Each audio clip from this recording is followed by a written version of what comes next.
Every Saturday night, my favorite thing to do is wait until it gets dark. It's best when the moon is either full or new. The energy's spilling over. Too strong for most magics. Perfect for this. I go outside, Saturday night, Saturn hour, when the moon is as close to new or full as possible.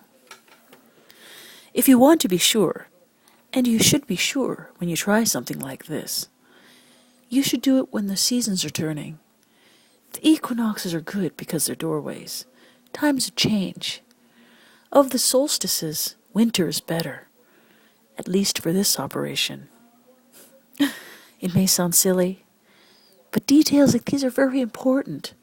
Everything has to be just right. The energy's flowing in just the right way. Not everyone can feel such things, but for those that can, they're as palpable as a summer wind brushing your face, or a sweet scent wafting towards your nostrils. I can feel the energies, and those on a Saturday night, Saturn hour, are good for just one thing. I go outside. The time is right, and I sit next to an old stump in my backyard. It sits at the crossroads of two old cat baths. Don't worry. If you choose to do this yourself, any crossroads will do.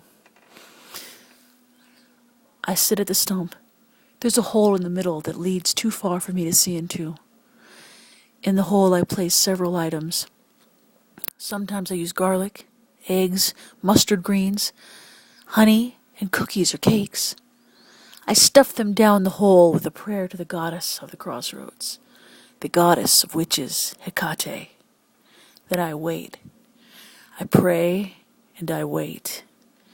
It might take an hour. It might take till dawn. It might not happen at all. Still, I wait.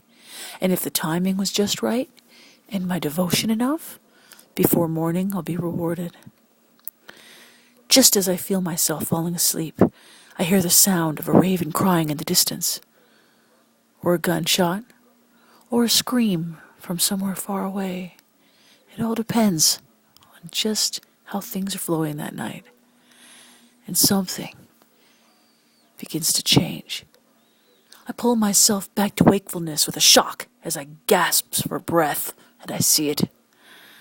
Directly over the hole at the crossroads of two cat paths, there is a shimmer in the air.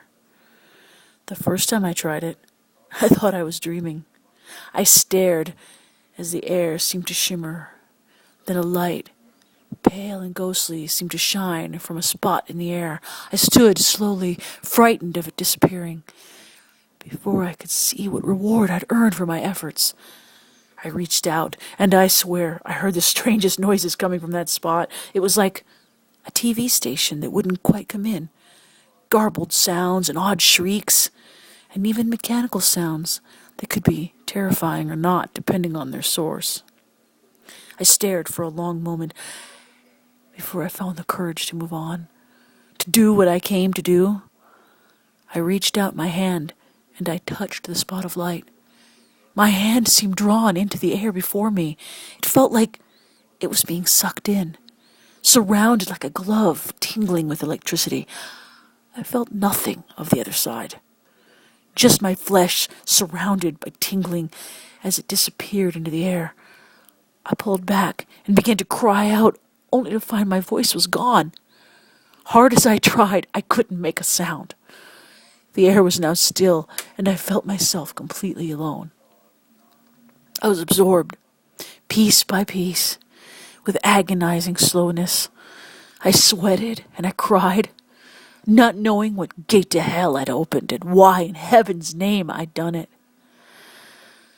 By the time it was over, only my eyes were left, tears falling to the ground as I disappeared from this world and entered another. The world I entered was dark, lit only by glowing warm orange light that shone off distant walls in some underground kingdom I'd never knew existed. It was the underworld, or a part of it. My experiment had worked. I had opened a gate to the underworld. I didn't know whether to laugh, or cry, or scream.